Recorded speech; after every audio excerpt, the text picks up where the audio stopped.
Bonjour et bienvenue dans notre émission Sagesse bouddhiste. Si le Bouddha historique a transmis oralement son enseignement à ses proches disciples, comment s'assurer que ces paroles transcrites dans le canon pali soient authentiques? C'est une question que chacun peut se poser et à laquelle une formule clé peut aider à trouver la réponse. Cette formule, c'est Evam me suttam, c'est-à-dire « ainsi ai-je entendu ». Introduisant presque tous les suttas du canon pali, cette petite tournure en dit bien plus qu'elle n'y paraît. Nous allons voir comment avec notre invité Dominique Trottignon. Nous nous interrogerons ainsi sur les circonstances de son apparition, sur sa signification étymologique et sur son caractère plus performatif qu'informatif, indiquant par là que la rigoureuse restitution du discours du Bouddha historique n'est en fait pas forcément le but voulu. Nous avons le plaisir de recevoir Dominique Trottignon. Bonjour. Alors, vous êtes chercheur et enseignant, spécialiste du bouddhisme ancien, du canon pali et du Theravada que vous pratiquez depuis 50 ans. Vous enseignez dans les associations Vivekarama et Bopat. Et puis j'ajoute que vous avez assuré la direction de l'Institut d'études bouddhiques à Paris durant 20 ans. Merci beaucoup d'être avec nous sur ce plateau. Merci à vous. Alors, Evam me suttam, d'où vient cette formule ? Alors, selon la tradition, c'est la formule qu'employait celui qui a récité la totalité des enseignements qui ont été collectés quelques semaines ou quelques mois après la disparition du Bouddha, lors d'une réunion d'une plusieurs centaines de disciples directs du Bouddha, ce qu'on appelle le premier concile, qui a fixé le cœur du canon ancien qu'on connaît, nous, comme le canon pali. Et donc, ce personnage, Ananda, était un cousin du Bouddha et il a été son assistant particulier pendant les 25 dernières années de la vie du Bouddha. Il l'a accompagné partout et donc il a entendu tous les enseignements que le Bouddha a donnés. Et donc, lorsqu'il a récité tout ce qu'il avait mémorisé, il a employé cette formule qui est demeurée donc l'ouverture de ce qu'il a transcrit, Evam me suttam. Alors, c'est une formule parmi d'autres dans le canon pali, ou est-ce qu'elle a plus d'importance que les autres? Alors, dans le canon pali, il y a énormément de formules qui sont répétées. Qui reviennent. Celle-là est d'autant plus intéressante qu'elle ouvre la plupart des sutras. Alors, plus précisément, c'est toujours un peu difficile de dire combien il y a de suttas dans le canon pali. On en dit donc autour de 10 000, ça va entre 9 et 12 000, donc c'est très important. Mais il faut distinguer deux types de suttas. Il y a les suttas extrêmement courts, qui transcrivent un enseignement ponctuel, bref, du Bouddha, et qui donc vont dans le vif immédiatement. Et c'est la grande majorité des textes que l'on trouve dans le canon pali. Et puis il y a, surtout dans les premiers volumes, des suttas beaucoup plus développés qui expliquent les circonstances dans lesquelles le Bouddha a enseigné, à qui il s'adresse, où il était, quelles ont été les questions qui ont été posées. Il peut y avoir plusieurs enseignements. Et là, on a toujours une formule d'introduction et de conclusion. Donc il y a à peu près 460 suttas sur 10 000, donc, mais qui sont parmi les plus importants parce qu'ils sont les plus développés, où on trouve cette formule d'introduction. Alors, on va s'intéresser à son sens et notamment, on va commencer par l'étymologie. Evam me suttam. Alors c'est rapide à faire, 3 mots. Evam, c'est un adverbe qui veut dire ainsi, tout simplement. Et la formule me suttam, c'est une formule qu'on trouve très fréquemment en pali, qui est une voix passive, mais qui est impossible à rendre en français parce qu'on n'a pas cette habitude d'employer la voix passive, on emploie plutôt la voix active. Et donc le me, c'est le pronom personnel de la première personne, et sutta, suttam, c'est un participe passé du verbe entendre. Donc, si on veut la traduire littéralement, c'est « ainsi, par moi, entendu ». Donc, « ainsi, par moi, cela a été entendu »,« ainsi, ai-je entendu ». C'est la façon la plus simple de le traduire. D'accord. Mais alors, là où ça devient intéressant, c'est que le mot « entendre » a certainement plusieurs significations, plusieurs strates de compréhension. Alors, effectivement, on peut faire le même approfondissement du mot qu'on peut le faire en français. C'est-à-dire que entendre en français, ce n'est pas seulement recevoir un son dans l'oreille, c'est aussi comprendre. Et on parle de l'entendement pour dire la capacité à comprendre les choses. Et le verbe qui est à l'origine de ce participe passé, de Sutam, a cette double signification. Et on le retrouve d'ailleurs aussi employé dans la tradition indienne autre que bouddhiste. Je pense notamment à la tradition brahmanique, où lorsqu'il s'agit de transmettre des enseignements, on a deux termes. L'un qui précise que l'enseignement est un enseignement qui a été reçu des dieux, qui emploie le même verbe, alors qu'il y en a un autre qui est employé pour désigner les enseignements qui sont transmis par les hommes. Et là, c'est un terme qu'on connaît aussi, mais dans une autre signification, qui est sati. Donc on comprend généralement plus comme l'attention, mais qui a aussi le sens de mémoire. Donc dans la langue indienne, il y a ces deux termes qui désignent le fait de transmettre, mais avec une dimension spirituelle dans le verbe qui donne Sutam, qui n'existe pas dans l'autre verbe. Alors, Evam Messutam, donc, est-ce que c'est la parole que Ananda, comme vous le disiez, retransmet, restitue par mémoire, ou est-ce que c'est plus? Alors, c'est plus que ça. Parce que déjà, d'office, si c'était uniquement la mémoire, il y aurait des petits problèmes historiques, dans le sens où Ananda était avec le Bouddha que pendant les 25 dernières années de sa vie. Or, cette formule, on la retrouve dans des enseignements qui datent d'avant, les 25 dernières années, donc il y a quelque chose qui serait contradictoire. Et d'autre part, il y a aussi un épisode qui est tout à fait remarquable dans l'histoire de ce premier concile où il a récité, c'est qu'on a refusé sa participation au départ, parce qu'il n'était pas parvenu à la libération et à l'éveil. Et il n'a pu finalement devenir récitant des enseignements du Bouddha qu'après avoir passé la nuit en pratique intensive, ce qui lui a permis au petit matin de connaître l'éveil et la libération. Donc d'une certaine manière, la restitution mémorielle n'était pas uniquement ce qu'on attendait de lui.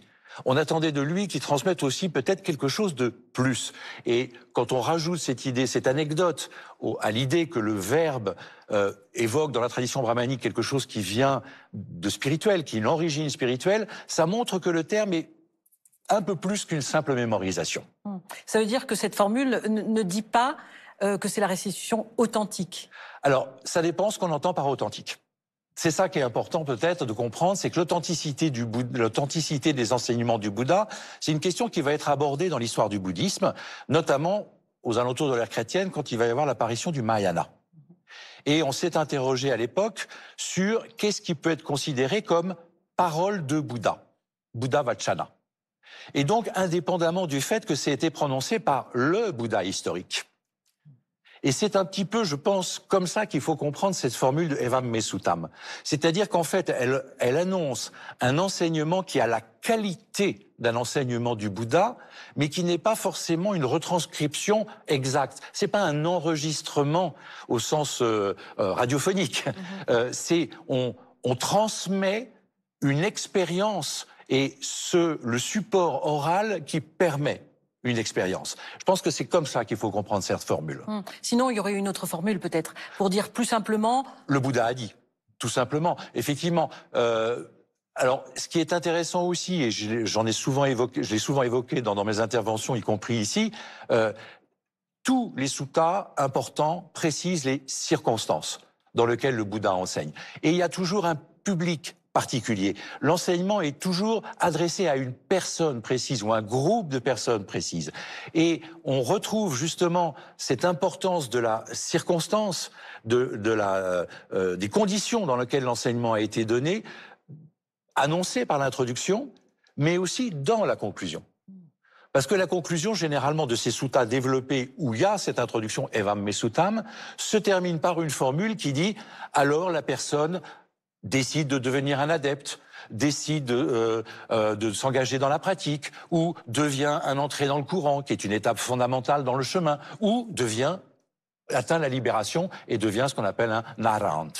Donc voilà, je pense qu'il faut mettre en rapport cette introduction, cette conclusion, qui précise vraiment que on n'est pas simplement dans une information, on est dans quelque chose de plus que l'information. Finalement, ce que vous nous invitez à comprendre, c'est que cette formule va dire quelque chose de l'expérimentation, peut-être du discours qui suit la formule. C'est ça. Je pense qu'il faut le comprendre, effectivement. C'est pour ça qu'en l'associant avec le verbe utilisé dans le brahmanisme, on retrouve cette idée-là aussi dans un adjectif qui est très fréquemment employé quand une personne, un disciple du Bouddha, devient ce que l'on appelle un noble disciple, ce qui n'est pas du tout lié à la naissance, mais qui est lié à l'expérimentation, il est toujours appelé un noble disciple qui a bien entendu. Sutavant. Donc c'est le même mot. Et cet adjectif-là n'est employé que pour ceux qui ont fait cette expérience spirituelle. Et là, on a 200 occurrences dans le canon, et c'est toujours la même formule. Toujours Sutavant Ariya Savaka, donc l'auditeur, le disciple, noble, parce qu'il a bien entendu. Et donc on peut effectivement faire un rapport entre cette ouverture.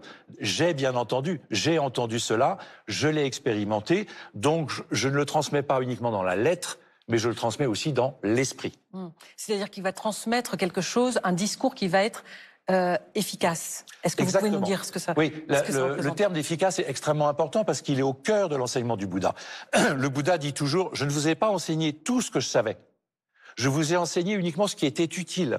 Utile pour parvenir à la libération et à l'éveil. Donc le but de son enseignement, ça n'est pas d'accumuler un savoir, ce n'est pas d'accumuler des informations, c'est de provoquer une transformation et de le faire avec la plus grande efficacité. On parle par exemple du Bouddha comme celui qui a l'habileté dans les moyens. Parce que son auditoire, son auditeur particulier, qu'il s'agisse d'une personne ou d'un groupe de personnes, va se transformer, va recevoir une transformation, va connaître une expérience spirituelle qui va modifier sa perception des choses et le faire avancer sur le chemin. Donc c'est cette efficacité, à mon avis, qu'indique le Evamme Suttam.